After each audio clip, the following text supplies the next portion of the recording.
O Senhor dos Anéis, Parte 1, A Irmandade do Anel. O Senhor dos Anéis, Parte 1, A Irmandade do Anel. CD 13. Corrida para o Val. Quando voltou a si, ainda apertava desesperadamente o anel. Estava deitado junto do lume, no qual tinham posto mais lenha e que ardia luminosamente. Os seus 3 companheiros estavam inclinados para ele. — Que aconteceu? Onde está o Rei Pálido? Perguntou desvairado. Os amigos ficaram tão contentes ao ouvi-lo falar que nem lhe responderam logo. De mais a mais não tinham compreendido a pergunta.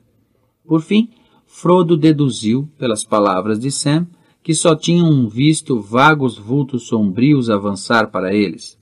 De súbito, Sam descobrira horrorizado que o seu amo desaparecera e, no mesmo momento, passara velozmente por ele uma sombra negra que o derrubara.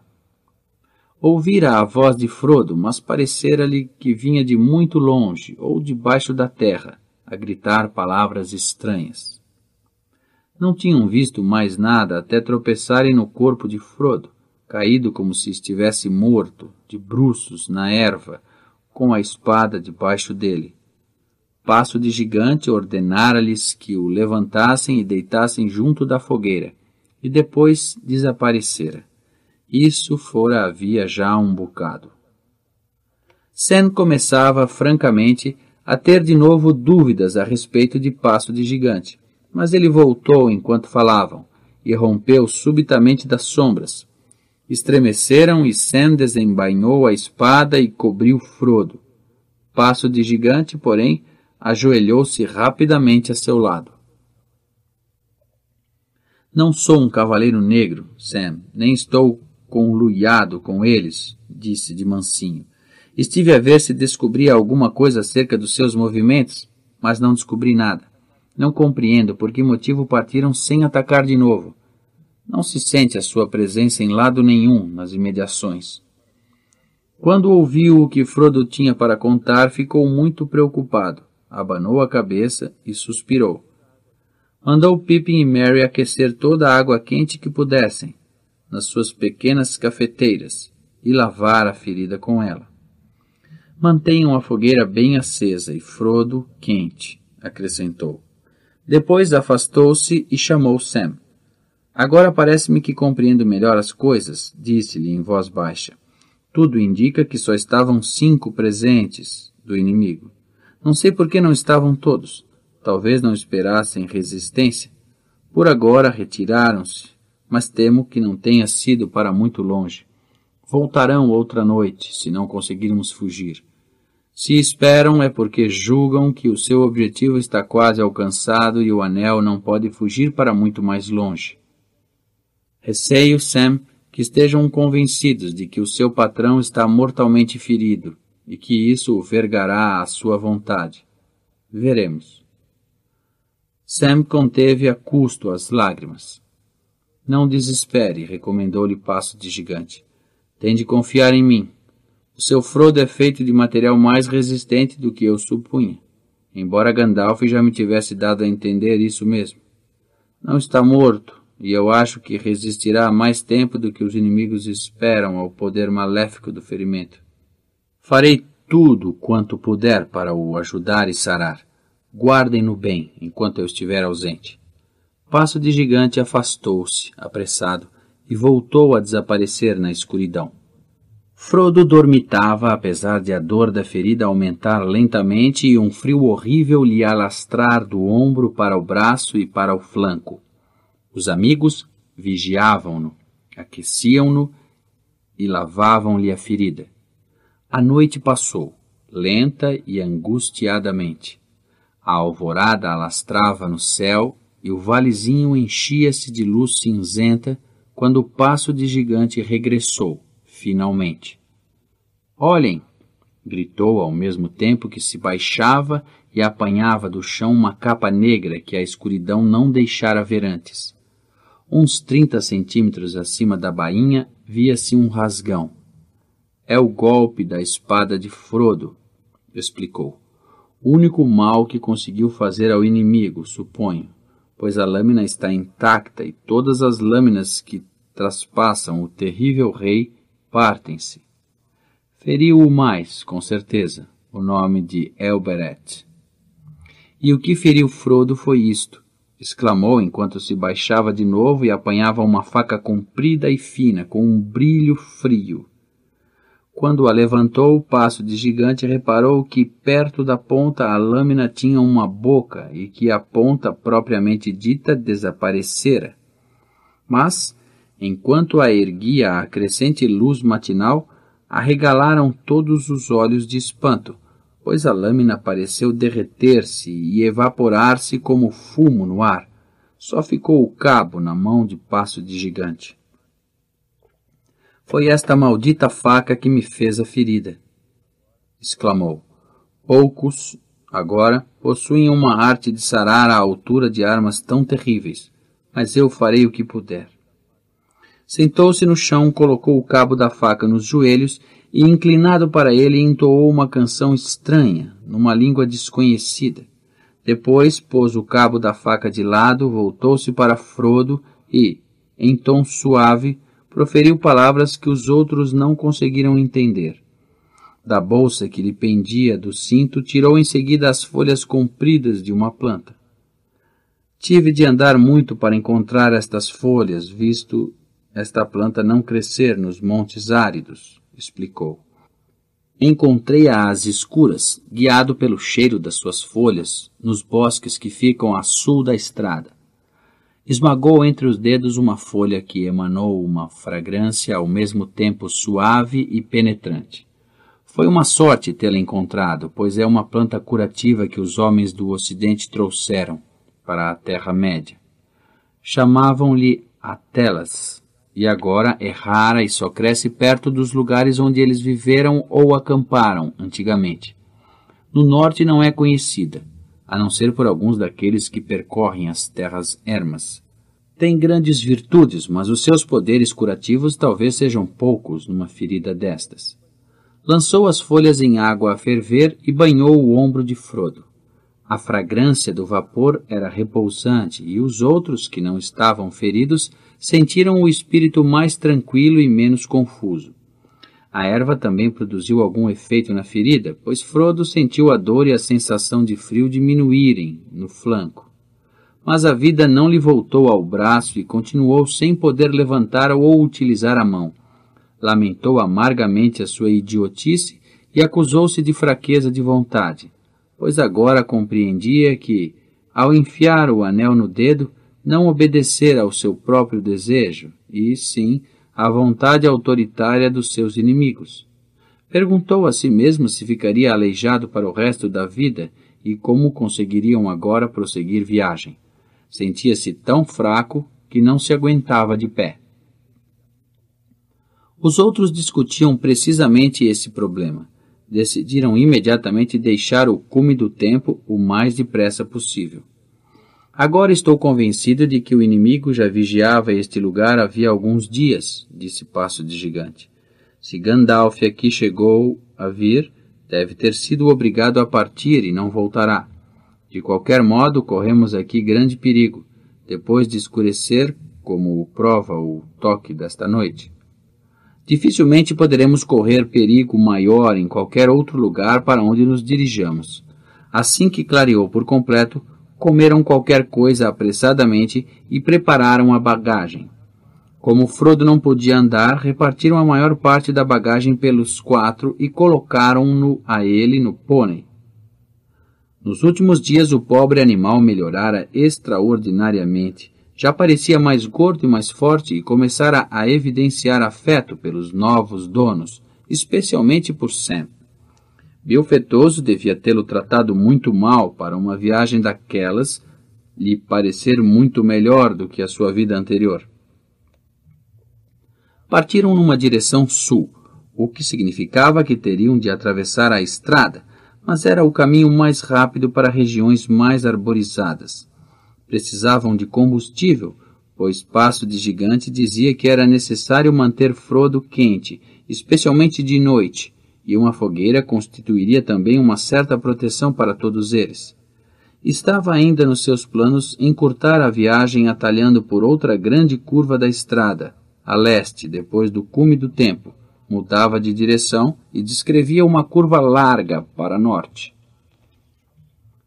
Contornaram devagar e cautelosamente as faldas do lado sul do monte e, pouco depois, chegaram à beira da estrada. Não havia sinal dos cavaleiros, mas enquanto a atravessavam rapidamente, ouviram 2 gritos, muito longe, uma voz fria a chamar e outra voz fria a responder. Saltaram para a frente a tremer e dirigiram-se para os bosques. Diante deles a terra descia para sul, mas era bravia e sem caminhos. Havia densas manchas de arbustos e árvores anãs, com grandes espaços áridos de permeio. A erva era pouca, áspera e cinzenta, e as folhas das moitas estavam murchas e a cair. Era uma região triste, e a caminhada dos viajantes tornou-se lenta e soturna. Falavam pouco enquanto avançavam com dificuldade. O coração de Frodo confrangia-se quando os via caminhar a seu lado de cabeça baixa e costas arqueadas sob o peso. Até Passo de Gigante parecia cansado e deprimido. Antes de terminado o primeiro dia de marcha, a ferida de Frodo recomeçou a doer-lhe mais, mas ele não o mencionou durante muito tempo. Passaram 4 dias sem que o terreno ou a paisagem mudassem muito, a não ser o fato de, atrás deles, o cume do tempo ir desaparecendo lentamente, e à sua frente as montanhas distantes parecerem erguer-se um pouco mais perto.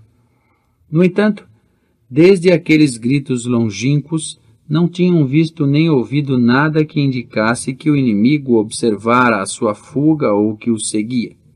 Temiam as horas de escuridão e de noite ficavam de guarda aos pares, sempre à espera de verem vultos negros avançar, sorrateiros, na noite cinzenta, fracamente iluminada pela lua coberta de nuvens. Mas não viam nada, nem ouviam nenhum som além do suspiro das folhas murchas e da erva. Nenhuma só vez experimentaram aquela sensação de que um mal estava presente, como lhes acontecera antes do ataque no valezinho. Parecia-lhes, no entanto, exagerado esperar que os cavaleiros já lhes tivessem perdido de novo o rasto. Talvez aguardassem o momento de lhes fazerem uma emboscada, ou qualquer lugar estreito. Ao fim do 5º dia, o terreno recomeçou a subir lentamente, à saída do vale largo e pouco fundo a que tinham descido. Passo de Gigante mudou de novo a direção para nordeste, e no 6º dia chegaram ao cimo de uma comprida encosta, não muito íngreme, e viram, muito ao longe, um grupo de montes arborizados. Muito abaixo deles, distinguiram a estrada, a contornar as faldas dos montes, e, à direita, um rio cinzento que brilhava, pálido, à fraca luz do sol. Mais ao longe, vislumbraram ainda outro rio, num vale pedregoso, meio oculto pela névoa. Acho que, infelizmente, temos de voltar aqui à estrada durante algum tempo, disse Passo de Gigante. Chegamos ao rio Howerwell, a que os elfos chamam Miteitel. Desce dos Ethen Moors, as colinas rochosas dos Trolls, a norte de Rivendell, e reúne-se ao Água Barulhenta, mais longe, no sul. Alguns passam a chamar-lhe Rio Cinzento, depois desta junção. É um grande rio antes de chegar ao mar. Não há nenhuma possibilidade de o atravessar abaixo da sua nascente, nos Ethen Moors, a não ser pela última ponte, pela qual passa a estrada. Que outro rio é aquele que se vê lá muito ao longe? Perguntou Merry. É o Água Barulhenta, o Bruinen, de Rivendell, respondeu-lhe Passo de Gigante. A estrada corre ao longo da orla dos montes, numa extensão de muitos quilômetros da ponte até ao val de Bruinen. Mas eu ainda não pensei como o atravessaremos. Um rio de cada vez. Poderemos considerar-nos muito felizes se a última ponte, não estiver ocupada para nos impedir a passagem.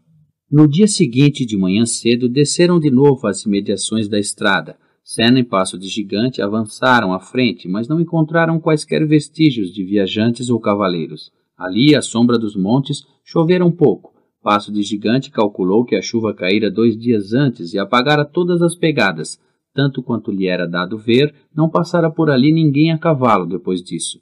Seguiram à máxima velocidade possível e, ao fim de 2 quilômetros, viram a última ponte em frente, no fundo de uma encosta curta e íngreme. Receavam ver vultos negros à sua espera, mas não avistaram nenhum. Passo de Gigante mandou-os abrigar-se numa moita ao lado da estrada, enquanto ele avançava e explorava. Voltou pouco depois apressado. Não vejo nenhum sinal do inimigo, anunciou, e confesso que isso me admira muito, mas encontrei uma coisa muito estranha. Estendeu a mão e revelou uma pedra preciosa de cor verde pálida. Encontrei-a na lama, no meio da ponte. É um berilo, uma pedra élfica. Se lá foi posta de propósito ou caiu por acaso, não sei, mas sei que me dá esperança. Tomo-a como sinal de que podemos atravessar a ponte. Mas, depois disso, não me atreverei a permanecer na estrada sem outro sinal mais explícito. Avançaram imediatamente. Atravessaram a ponte em segurança, sem ouvirem outro som que não fosse o do redemoinhar da água contra os seus 3 grandes arcos.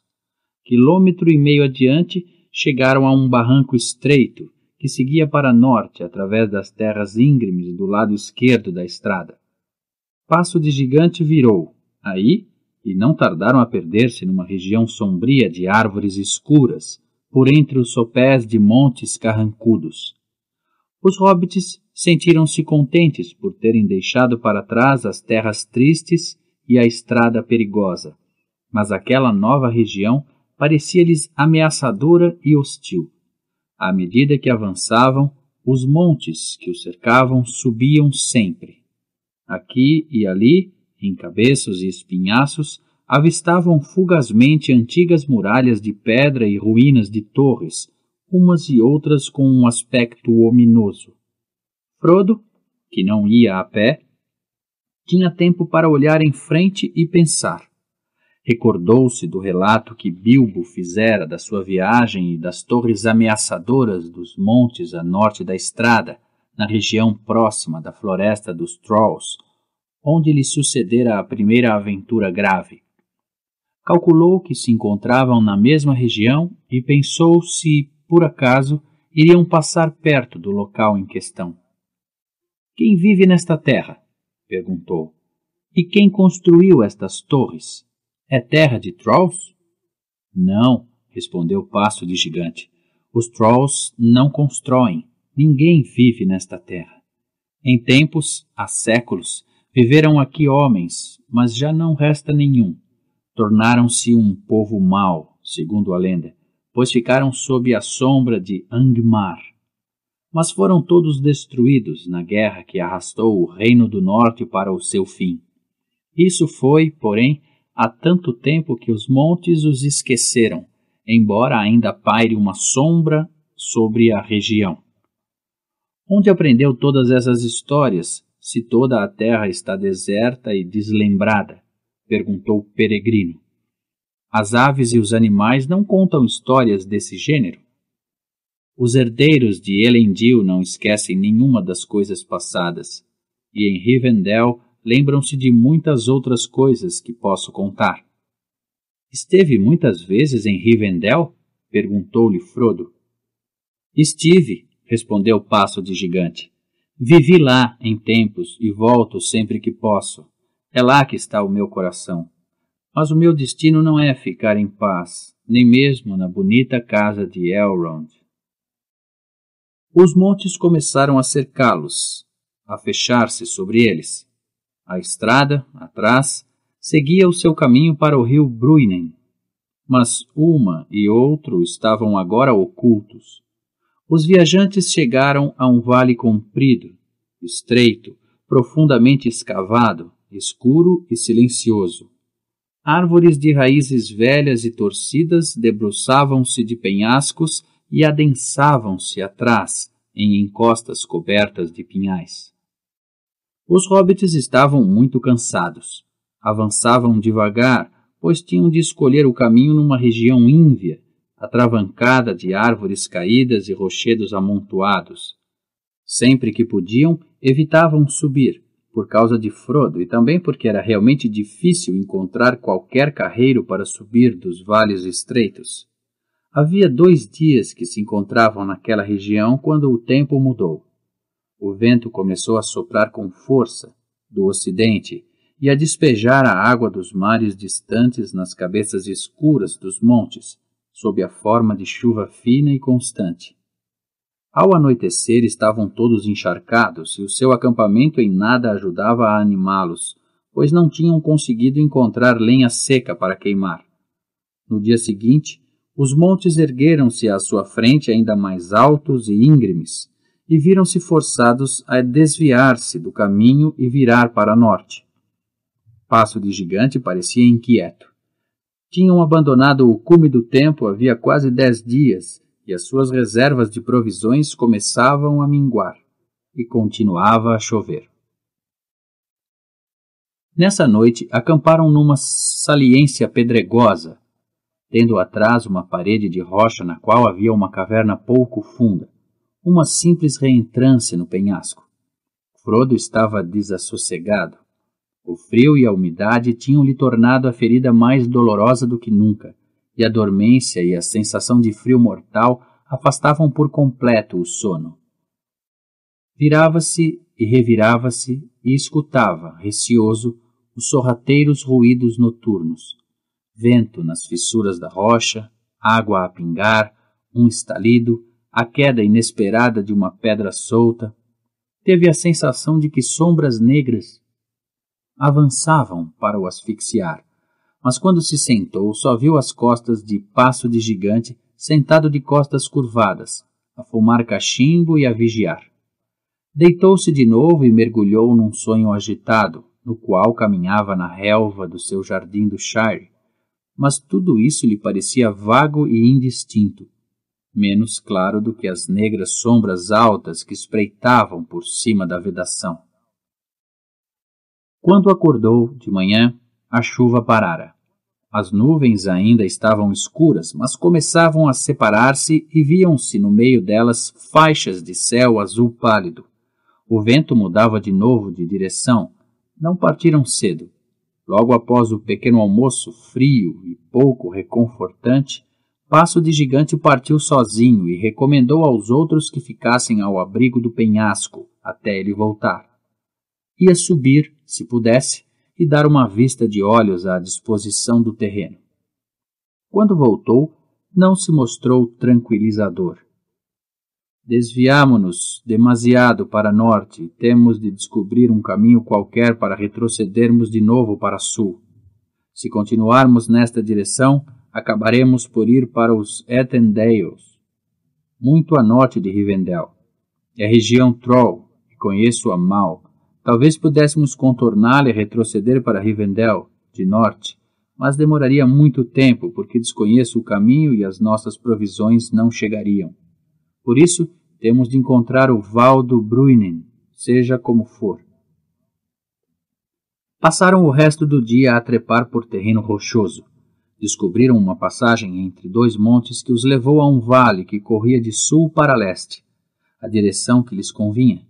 Mas próximo do fim do dia encontraram de novo o caminho barrado por um espinhaço elevado, cujo cume escuro, recortado no céu, se dividia em muitos pontos planos, como os dentes de uma serra cega.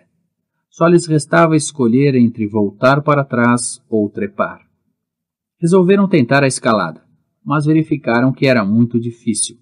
Frodo não tardou a ver-se obrigado a desmontar e subir a pé. Mesmo assim, não foram poucas as vezes que desesperaram de fazer com que o pônei subisse e até de encontrarem um caminho para si próprios, carregados como estavam. Quando chegaram ao cume, a luz já quase se desvanecera e estavam todos extenuados. Tinham subido para uma selada estreita entre 2 pontos mais altos e o terreno voltava a descer, íngreme, curta distância à sua frente. Frodo deixou-se cair para o chão, a tremer de frio. Tinha o braço esquerdo inerte e o flanco e o ombro do mesmo lado tão gelados como se os apertassem garras de gelo. As árvores e as rochas que o cercavam pareciam vagas e imprecisas. Não podemos avançar mais, disse Mary a passo de gigante. Mesmo assim, receio que já tenha sido demais para o Frodo. Estou muitíssimo preocupado com ele. Que havemos de fazer? Acha que conseguirão curá-lo em Rivendell, se lá chegarmos? Veremos, respondeu-lhe Passo de Gigante. Não posso fazer mais nada neste deserto, e é principalmente por causa do ferimento dele que estou tão ansioso por avançar depressa. Mas concordo que esta noite não podemos ir mais longe. Que tem o meu amo? Perguntou Sam, em voz baixa, a olhar suplicante para Passo de Gigante. A ferida é pequena e já está fechada. Só se vê uma cicatriz branca e fria no ombro. Frodo foi tocado pelas armas do inimigo, respondeu-lhe Passo de Gigante. E há qualquer veneno ou mal que está a atuar nele e que eu não tenho capacidade para expulsar. Mas não perca a esperança, Sam. A noite estava fria, lá em cima. Acenderam uma pequena fogueira debaixo das raízes descarnadas de um velho pinheiro que se debruçava para uma cova pouco funda. Dir-se-ia que houvera ali uma pedreira outrora. Sentaram-se encostados uns aos outros. O vento soprava, gelado, através da passagem, e eles ouviam as copas das árvores gemer e suspirar, mais embaixo. Frodo estava deitado, meio a sonhar, a imaginar que intermináveis asas negras voavam por cima dele e transportavam perseguidores que o procuravam em todos os buracos dos montes. A manhã nasceu luminosa e agradável. O ar estava limpo e a luz brilhava, pálida e clara, no céu lavado pela chuva. Sentiram-se mais animados, mas ansiaram pelo sol, para que lhes aquecesse os membros frios e entorpecidos. Assim que clareou, Passo de Gigante, acompanhado por Mary, foi observar o terreno do lado leste da passagem. O sol nascera e brilhava agradavelmente quando ele voltou com notícias mais animadoras. Agora seguiam mais ou menos na direção certa. Se prosseguissem, descendo o outro lado do espinhaço, ficariam com as montanhas à sua esquerda. Alguma distância à frente, Passo de Gigante entrevira de novo água barulhenta e sabia que, embora se não pudesse ver dali, a estrada para o val não ficava longe do rio e situava-se do lado mais próximo deles. Temos de voltar à estrada, afirmou. Não devemos ter esperança de encontrar um caminho através destes montes, seja qual for o perigo que lá nos espere. A estrada é o nosso único caminho para o val. Partiram assim que comeram. Desceram vagarosamente o lado sul do espinhaço, mas o caminho revelou-se muito mais fácil do que tinham esperado, pois a encosta era muito menos íngreme daquele lado e em breve Frodo pôde montar de novo. O velho pônei de Bil Fetoso estava a revelar um talento inesperado para escolher caminhos que sacudissem o menos possível o seu cavaleiro. O ânimo do grupo reforçou-se de novo. Até Frodo se sentiu melhor à luz da manhã, embora, de vez em quando, lhe parecesse que uma névoa lhe obscurecia a vista e tivesse de passar a mão pelos olhos.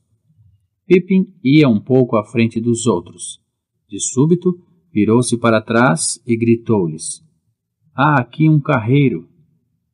Quando o alcançaram, verificaram que ele não se enganara. Via-se claramente o começo de um carreiro que subia com muitos zigue-zagues das florestas e desaparecia no cume do monte, atrás. Em alguns pontos estava quase apagado e invadido pela vegetação ou obstruído por pedras caídas e árvores. Mas via-se que em tempos tinha sido muito utilizado. Era um carreiro feito por braços fortes e pés pesados. Aqui e ali tinham sido cortadas ou derrubadas velhas árvores e grandes pedregulhos fendidos ou desviados para dar passagem. Seguiram o carreiro durante uma certa extensão, pois proporcionava sem dúvida nenhuma o caminho de descida mais fácil, mas avançaram com todas as cautelas e a sua ansiedade aumentou quando chegaram às escuras florestas e o carreiro se tornou mais largo e visível. De súbito, irrompeu de uma faixa de abetos, desceu, íngreme, uma encosta e virou bruscamente para a esquerda, na curva do contraforte rochoso do monte. Quando chegaram à curva, espreitaram e viram que o caminho se prolongava ao longo de uma faixa plana, sob a face de um penhasco baixo coberto de árvores. Na parede de rocha havia uma porta que pendia, entreaberta, e num estranho ângulo de um grande gonzo. Pararam todos do lado de fora. Atrás da porta havia uma gruta ou câmara de rocha, mas não se conseguia ver nada na penumbra interior.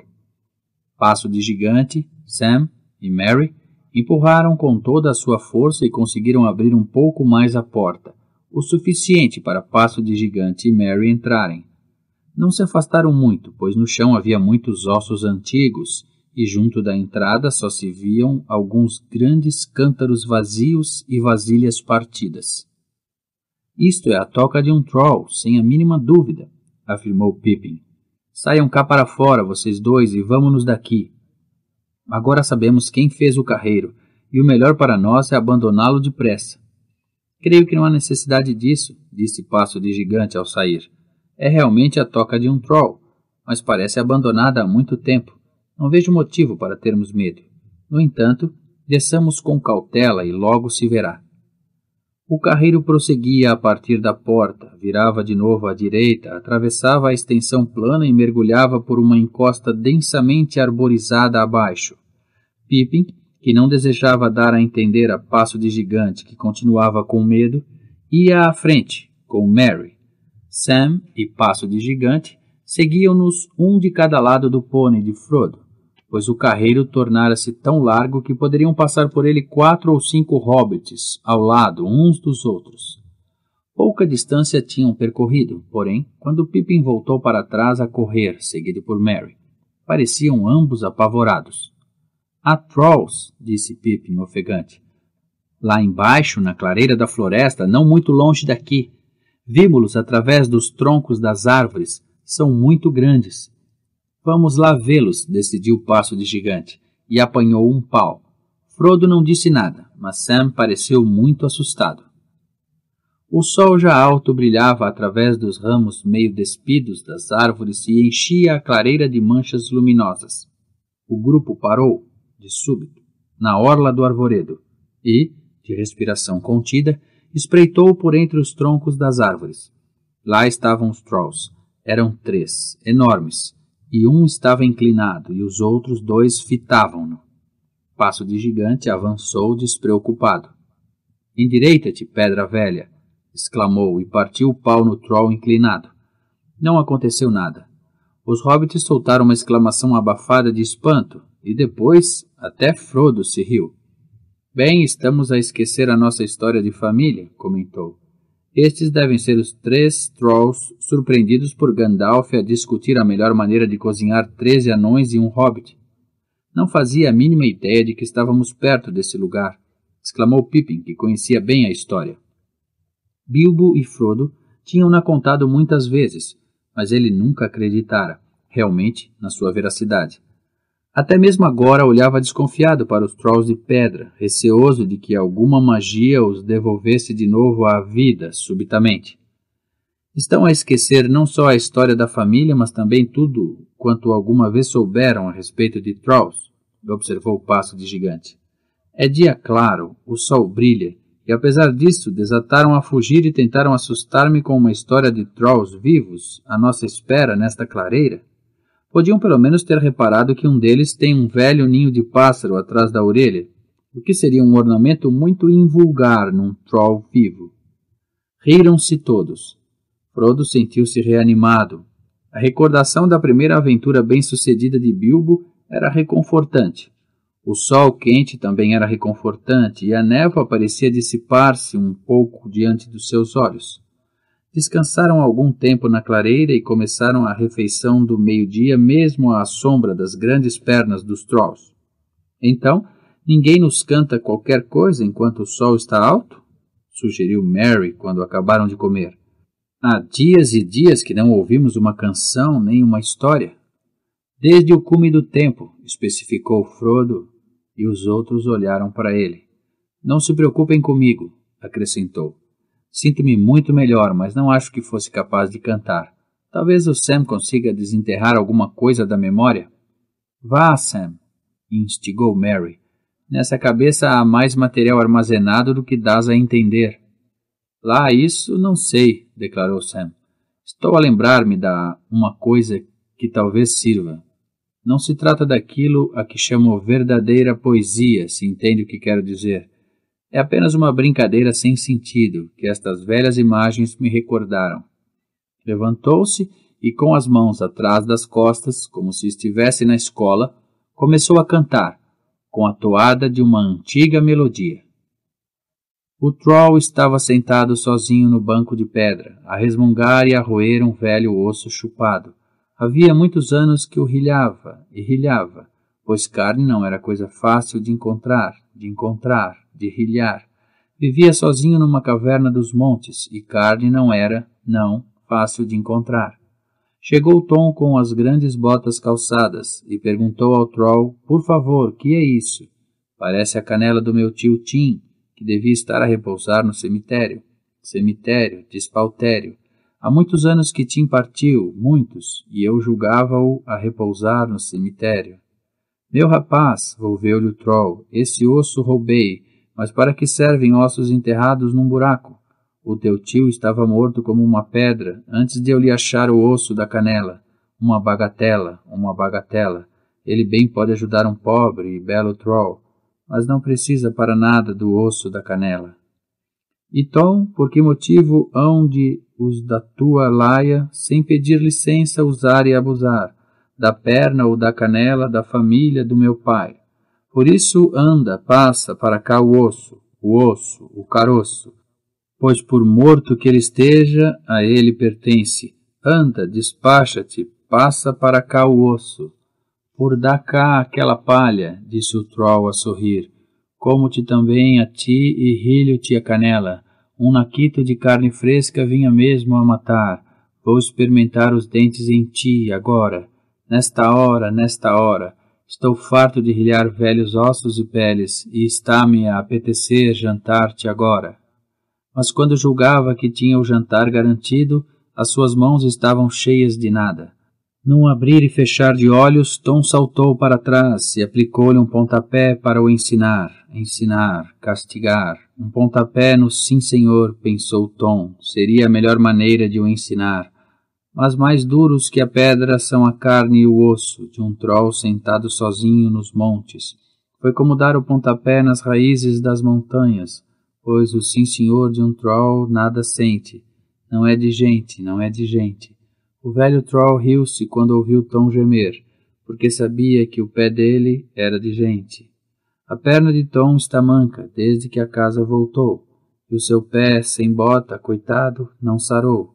Mas o Troll não se importa e lá continua, com o osso que ao seu dono roubou, fanou, surripiou.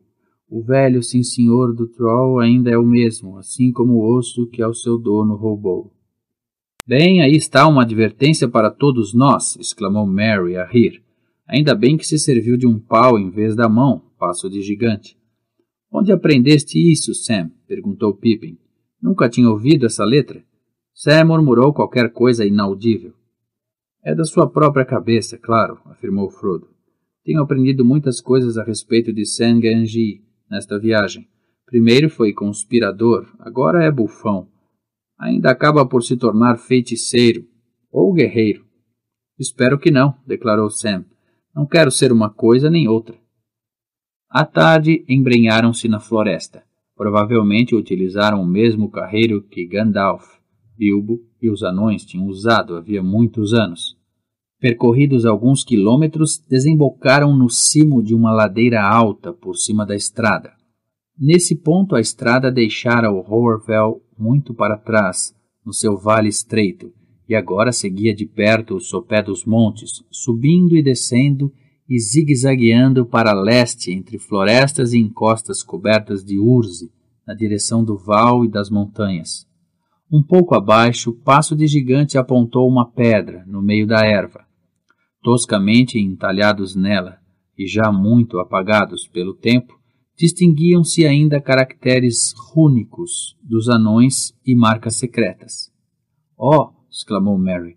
Deve ser a pedra que assinalava o lugar onde o ouro dos Trolls estava escondido. Pergunto a mim mesmo quanto restará da parte do Bilbo, Frodo? Frodo olhou para a pedra e desejou que Bilbo não tivesse levado para casa nenhum tesouro mais perigoso, nem menos fácil de dele prescindir. Não resta nada, respondeu. Bilbo deu tudo. Disse-me que não considerava que fosse realmente seu, uma vez que provinha de ladrões. A estrada desenrolava-se, silenciosa, sob as sombras compridas do entardecer. Não se viam sinais de quaisquer outros viajantes. Como, agora, lhes não restava nenhum outro caminho possível, desceram a ladeira, viraram à esquerda e seguiram o mais depressa que puderam. A espalda de um monte não tardou a ocultar a luz do sol que morria rapidamente. Um vento frio veio ao encontro deles, das montanhas em frente. Começavam a procurar um lugar fora da estrada, onde pudessem acampar durante a noite, quando ouviram um som que lhes encheu de novo o coração de medo. Soaram cascos, à sua retaguarda. Olharam para trás, mas as curvas e as subidas e descidas da estrada eram tantas que não viram nada. Assim que puderam, saíram do caminho batido e embrenharam-se na urze alta e nas moitas de mirtilo das encostas, até chegarem a um pequeno e denso maciço de aveleiras. Espreitando por entre os arbustos, podiam ver a estrada, vaga e cinzenta à luz do fim do dia, uns 9 metros abaixo. O som dos cascos aproximou-se. O animal ia lesto, com um clipit, clipit, clip. Depois, como se o som lhes chegasse trazido pela brisa, ouviram uma espécie de tilintar amortecido, como que o som de pequenos guizos. Pelo som, não me parece o cavalo de um cavaleiro negro, afirmou Frodo a escutar com atenção. Os outros hobbits concordaram, esperançosos, com ele, mas permaneceram muito desconfiados.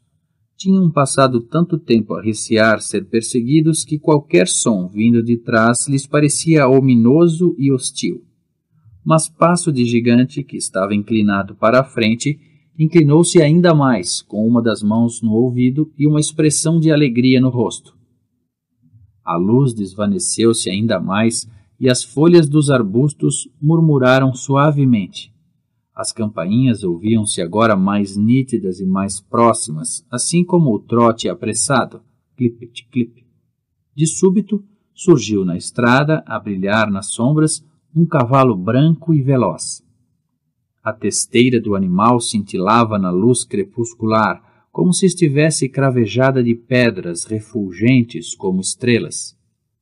A capa do cavaleiro esvoaçava atrás dele e o capuz estava caído, deixando o cabelo dourado esvoaçar também, agitado pela deslocação do ar provocada pela velocidade a que seguia. Frodo teve a impressão de que uma luz branca irradiava através da forma e do vestuário do cavaleiro, como através de fino véu. Passo de Gigante saiu do esconderijo e correu pela ladeira abaixo direito à estrada, a saltar e a gritar pelo meio da urze. Mas, antes mesmo de ele se mexer e gritar, já o cavaleiro puxara as rédeas ao cavalo e parara, a olhar na direção da moita onde eles se ocultavam. Quando viu Passo de Gigante, desmontou e correu ao seu encontro, também a gritar: Ai Navedui Dunadan, Mai Govanen. As suas palavras e o timbre vibrante da sua voz não deixaram dúvidas no coração dos hobbits. O cavaleiro pertencia ao povo elfo. Não havia outro, no mundo inteiro, cuja voz fosse tão agradável de ouvir. No entanto, dir-se-ia haver uma nota de pressa ou medo nas suas palavras, e eles repararam que ele falava rápida e ansiosamente com Passo de Gigante. Salve, e graças por o encontrar, finalmente, disse o nobre elfo a Frodo. Mandaram-me procurá-lo, de Rivendell. Receávamos que corresse perigo, na estrada. Então Gandalf chegou a Rivendell? Perguntou Frodo, muito contente. Quando eu parti não tinha chegado, mas isso foi há 9 dias, respondeu Glorfindel. Elrond recebeu notícias que o inquietaram. Alguns da minha raça, ao viajarem na sua terra, para lá do Baranduin. Nota de rodapé, o rio Brandevinho. Final da nota. Souberam que nem tudo estava bem e enviaram mensagens o mais depressa que puderam. Disseram que os 9 tinham aparecido e que Frodo desaparecera com um grande peso e sem guia, pois Gandalf não voltara. Até mesmo em Rivendell há poucos capazes de se oporem abertamente aos 9, mas Elrond mandou esses poucos para norte, oeste e sul. Pensava-se que se desviara muito do caminho para evitar a perseguição e se perdera nas terras ermas.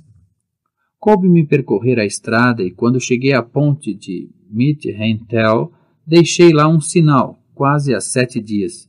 Estavam na ponte 3 dos servos de Sauron, mas retiraram e eu persegui-os para o ocidente. Encontrei mais outros 2, mas eles viraram para sul. Desde então, tenho andado à procura da sua pista. Encontrei-a há 2 dias. Segui-a pela ponte e hoje descobri o ponto onde voltaram a descer dos montes. Mas venham, não há tempo para mais notícias. Já que estão aqui, devemos correr o perigo que a estrada representa e prosseguir. Vem 5 atrás de nós e, quando descobrirem a sua pista na estrada, perseguir-nos-ão com a fúria do vento. E não são todos. Ignoro onde poderão estar os outros 4, mas receio que encontremos o Val já ocupado contra nós. Enquanto Glorfindel falava, as sombras do anoitecer adensavam-se. Frodo sentiu apoderar-se dele um grande cansaço. Desde que o sol começara a pôr-se, a névoa tornara-se mais espessa, diante dos seus olhos, e tinha a sensação de que uma sombra se colocava entre ele e os rostos dos amigos. Agora viera também a dor e o frio. Cambaleou e agarrou-se ao braço de Sam. "O meu amigo está doente e ferido", declarou Sam, irritado. "Não pode continuar a viajar depois de escurecer. Precisa repousar." Glorfindel agarrou Frodo, que ia a cair, pegou-lhe com cuidado e fitou-o com grave ansiedade. Resumidamente, Passo de Gigante relatou-lhe o ataque ao acampamento sob o cume do tempo e o ferimento desferido com a terrível faca. Pegou no cabo, que conservara, e estendeu-o ao elfo. Glorfindel estremeceu ao pegar-lhe, mas observou-o com atenção. "Estão coisas terríveis escritas neste cabo", murmurou, "embora os seus olhos as não possam talvez ver. Guarda, Aragorn, até chegarmos à casa de Elrond, mas tem cuidado e mexe-lhe o menos possível. Infelizmente, as minhas faculdades de curar estão aquém dos ferimentos causados por esta faca. Farei o que puder, mas isso é mais um motivo para os incitar a prosseguir, sem descansar." Apalpou com os dedos o ferimento do ombro de Frodo e o seu rosto tornou-se ainda mais grave, como se descobrisse algo que o inquietava. Mas Frodo sentiu o frio abrandar no flanco e no braço. Um pouco de calor desceu-lhe do ombro à mão e a dor tornou-se mais suportável. Até a penumbra do anoitecer pareceu clarear à sua volta, como se uma nuvem se tivesse afastado. Voltou a ver os rostos dos amigos mais nitidamente e sentiu voltarem-lhe um pouco a esperança e a força. "Irá no meu cavalo", disse Glorfindel. "Encurtarei os estribos mais ou menos até ao rebordo da sela e deverá montar com a maior firmeza que puder. Mas não tenha medo. O meu cavalo não deixará cair ninguém que eu lhe mandar transportar. O seu passo é leve e suave, e se o perigo se acercar demasiado, ele transportá-lo-á com uma velocidade que nem os corcéis pretos do inimigo poderão igualar." "Não, isso não", protestou Frodo. "Não o montarei para ser transportado para Rivendell ou para qualquer outro lado, deixando os meus amigos para trás, em perigo." Glorfindel sorriu. "Duvido muito que os seus amigos corram perigo se não estiver com eles", observou. "Creio que os perseguidores o seguiriam a si e nos deixariam em paz. É você, Frodo, e aquilo que transporta, que nos põe a todos em perigo." Frodo não encontrou resposta para tais palavras e deixou-se convencer a montar o cavalo branco de Glorfindel. O pônei passou a transportar uma grande parte dos carregos dos outros, o que lhes permitiu viajar mais leves. Durante algum tempo, conseguiram manter uma boa velocidade, mas, a certa altura, os hobbits começaram a ter dificuldade em acompanhar os passos rápidos e incansáveis do elfo. Ele conduzia-os sempre em frente, mergulhados na boca das trevas da noite muito nublada. Não brilhavam estrelas nem lua. Só quando a alvorada cinzenta nasceu se atreveram a parar. Nessa altura, Pippin, Merry e Sam já dormiam praticamente em pé, enquanto andavam aos tropeções, e até Passo de Gigante parecia, pela curvatura dos ombros, estar também fatigado. Frodo, montado no cavalo, estava mergulhado num sonho tenebroso. Deixaram-se cair na urze, a poucos metros da berma da estrada, e adormeceram imediatamente. Pareceu-lhes que mal tinha fechado os olhos quando Glorfindel, que ficara de guarda enquanto dormiam, os acordou. O sol já subira durante boa parte da manhã, e as nuvens e a neblina da noite tinham se dissipado. Bebam isto, disse-lhes Glorfindel, e deu a cada um, sucessivamente, um gole de licor do seu cantil de couro com incrustações de prata.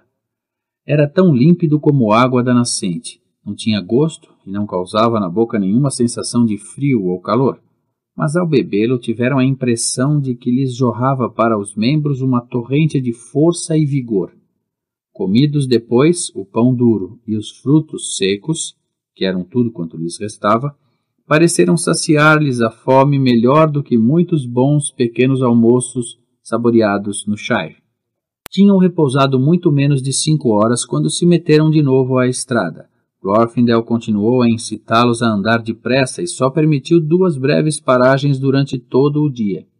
Deste modo, percorreram quase 30 quilômetros antes de anoitecer e chegaram a um ponto onde a estrada virava para a direita e descia para o fundo do vale, diretamente a caminho do Bruinen. Até então, não houvera nenhum sinal, nem nenhum som de perseguição de que os hobbits se tivessem apercebido. Mas Glorfindel parava muitas vezes e escutava atentamente, se eles se deixavam ficar para trás, e toldava-lhe o rosto uma expressão de ansiedade. 1 ou 2 vezes falou a Passo de Gigante na língua élfica. Mas, por muito inquietos que os seus guias pudessem estar, tornou-se evidente que os hobbits não podiam avançar mais naquela noite. Tropeçavam, tontos de fadiga e incapazes de pensar fosse no que fosse, para além das suas pernas e dos seus pés. A dor de Frodo aumentara e durante o dia as coisas que o cercavam transformavam-se em sombras de um cinzento fantasmal. Acolheu quase com agrado a vinda da noite, pois assim o mundo parecia-lhe menos lívido e vazio. Os hobbits continuavam fatigados quando reataram a marcha na manhã seguinte, muito cedo. Ainda eram muitos os quilômetros que os separavam do val e, por isso, arrastaram-se com a maior rapidez que puderam. Correremos o maior perigo pouco antes de chegarmos ao rio, disse Glorfindel, pois o coração adverte-me de que a perseguição se tornou agora rápida atrás de nós e que talvez outro perigo nos espere junto do val. A estrada continuava a descer sistematicamente e de vez em quando havia nas bermas muita erva, pela qual os hobbits caminhavam sempre que possível para aliviarem os pés cansados. Ao fim da tarde, a estrada embrenhou-se de súbito na sombra negra de pinheiros altos e depois mergulhou numa espécie de desfiladeiro fundo, com paredes íngremes e úmidas de pedra vermelha. Os ecos repetiam-se à medida que eles se apressavam e os caminhantes tinham a sensação de ouvir muitas pegadas a seguir às suas próprias. De repente, como se transpusesse uma porta de luz, a estrada desembocou no escuro túnel. Então, ao fundo de uma ladeira íngreme, viram à sua frente uma longa extensão plana e, a seguir, o val de Rivendell. Do outro lado erguia-se um aterro castanho e íngreme, retalhado por um carreiro sinuoso, e depois disso as montanhas altas subiam, contraforte sobre contraforte, pico sobre pico, até se perderem no céu que escurecia. Soava ainda um eco, como de passos que os seguissem, no desfiladeiro atrás deles, e um ruído impetuoso, como se estivesse a levantar-se uma ventania que passava através dos ramos dos pinheiros. Glorfindel virou-se, escutou um momento e depois correu para a frente a gritar: Fujam! Fujam! O inimigo está perto! O cavalo branco saltou, veloz, e os hobbits desataram a correr pela ladeira abaixo. Glorfindel e Passo de Gigante fechavam a marcha. Ainda iam apenas a meio da extensão plana quando, subitamente, se ouviu uma galopada. Pela abertura das árvores de onde tinham acabado de sair, irrompeu um cavaleiro negro, que puxou as rédeas da montada e parou, a oscilar na sela. Seguiu-se outro e mais outro, e depois mais dois. «Cavalgue em frente, depressa!» gritou Glorfindel a Frodo. Não obedeceu imediatamente, possuído por estranha relutância. Meteu o cavalo a passo, virou-se e olhou para trás. Os cavaleiros pareciam montados nos grandes corcéis como estátuas ameaçadoras num monte, negras e sólidas, enquanto todo o arvoredo e toda a terra que os circundava pareciam distanciar-se, como que envoltas em névoa. De repente, compreendeu no íntimo do coração que eles estavam a ordenar-lhe silenciosamente que parasse.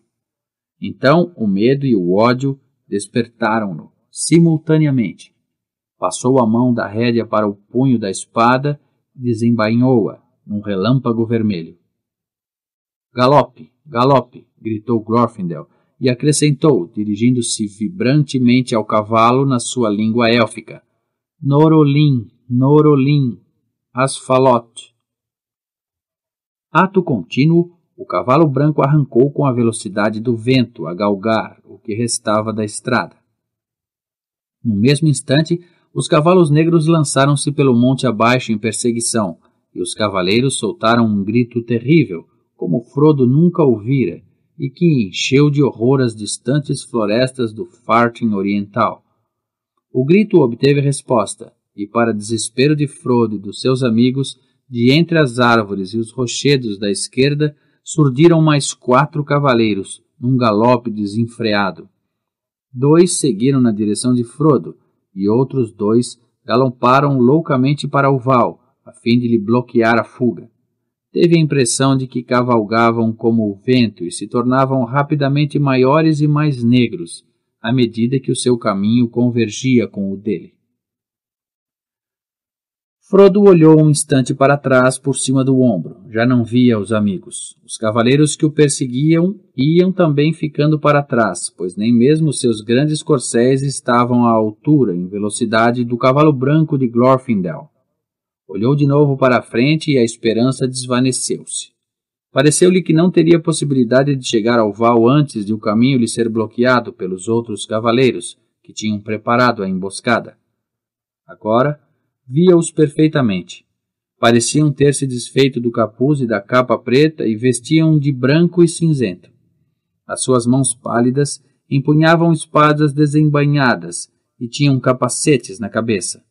Os olhos cintilavam-lhes e chamaram-no com uma voz terrível. O medo enchia por completo a mente de Frodo, que já não pensava na espada. Não lhe saiu nenhum grito da boca. Fechou os olhos e agarrou-se à crina do cavalo. O vento assobiava-lhe nos ouvidos e as campainhas do arnês produziam um som agudo e desesperante. Um bafo de frio mortal traspassou-o como uma lança, quando, com um derradeiro impulso, com um clarão de fogo branco, o cavalo élfico passou, como se tivesse asas, mesmo à frente da cara do cavaleiro mais avançado. Frodo ouviu um baque na água, que espumejou à volta dos seus pés. Sentiu o impulso e a arrancada veloz, quando o cavalo saiu do rio e começou a subir o carreiro pedregoso. Subia o aterro íngreme. Atravessara o val. Mas os perseguidores não estavam longe. No cimo do aterro, o cavalo branco parou e virou-se, a relinchar ferozmente. Estavam 9 cavaleiros à beira de água, embaixo, e o ânimo de Frodo fraquejou perante a ameaça que leu nos seus rostos levantados. Não sabia de nada que conseguisse impedi-los de atravessarem tão facilmente como ele atravessara, e achou que seria inútil tentar fugir pelo caminho longo e irregular do val à entrada de Rivendell se os cavaleiros atravessassem o rio. Aliás, sentia que lhe estavam a ordenar insistentemente que parasse. O ódio espicaçou-o de novo, mas agora já não tinha a força necessária para recusar. De súbito, o cavaleiro da frente esporeou o cavalo, que se assustou com a água e se empinou. Com grande esforço, Frodo endireitou-se e brandiu a espada. Voltem para trás, gritou.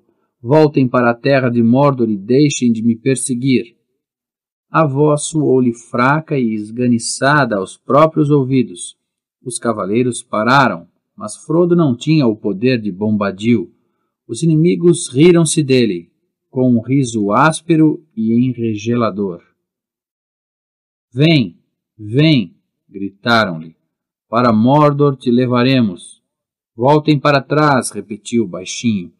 O anel, gritaram com vozes terríveis, e o da frente incitou imediatamente o cavalo a meter pela água, seguido de perto pelos outros. Por Elbereth e Lúthien, o Belo, disse Frodo com um derradeiro esforço, ao mesmo tempo que erguia a espada, não terão o anel nem me terão a mim.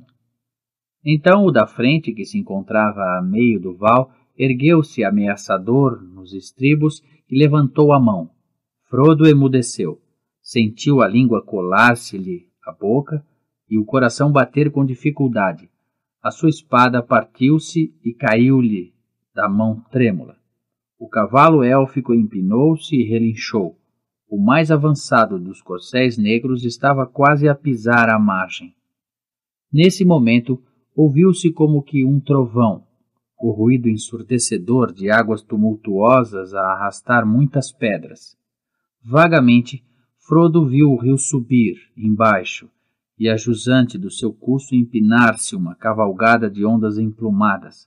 Teve a impressão de que tremeluziam chamas brancas na crista das ondas e imaginou ver no meio da água cavaleiros brancos montados em cavalos brancos de crinas espumosas. Os 3 cavaleiros negros que ainda se encontravam no meio do val foram submersos, desapareceram, subitamente sepultados sob a espuma enfurecida. Os que estavam atrás recuaram, assustados. Com o resto de lucidez que ainda conservava, Frodo ouviu gritos e pareceu-lhe ver, para lá dos cavaleiros que hesitavam na margem, uma cintilante figura de luz branca, atrás da qual corriam pequenos vultos difusos a agitar chamas que brilhavam, vermelhas, na névoa cinzenta que caía sobre o mundo. Os cavalos negros enlouqueceram e, com saltos de terror, lançaram os cavaleiros na enxurrada impetuosa. Os seus gritos lancinantes foram abafados pelo rugir do rio, que os arrastou consigo. Depois Frodo sentiu-se cair e os rugidos e a confusão pareceram erguer-se e engoli-lo, juntamente com os seus inimigos. Não ouviu nem viu mais nada.